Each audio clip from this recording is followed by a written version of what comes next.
Mugaz-gaindiko erakusketa Bilbon ikasi duten edo oraindik ikasten ari diren artisten esku. 17 orotarat, batzuk ezagunak, Judas Arrieta adibidez, eta beste batzuk bidea egiten saiatzen ari direnak. Margoak, argazkiak, eskulturak eta instalakuntzak Bilbotik Miarritzera iritsi direnak, saioa Olmoren transnazional izeneko referentzia geografikoei buruzko lanak asurako. Perfektua iruditzen zitzaidan, enkaje perfekto bat izango zuela, lekuagatik, Biarritzen egiteagatik, eta erakusketaren titularengatik, mugaz beste. Miarritzeko Jokai Arte Eskolak eta Euskal Herriko Unibertsitateko Arte Ederren Fakultateak duela urte bat baino gehiago eman zioten hasiera lankidetzari, eta pasaden maiatzan Ipar Euskal Herriko ikasleak Bilbon izan genituen. Helburua ez da mugaz-gaindiko erakusketak bultzatzea soilik, bien artean prestakuntza osatuago bat ere eskaini nahi da.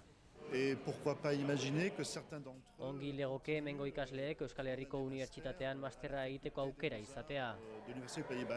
Guri interesatzen dugu ere mugak fisikoak, pixka bat geografikoak, pixka bat apurtu, eustu bai ere muga akademikoak ere, ez?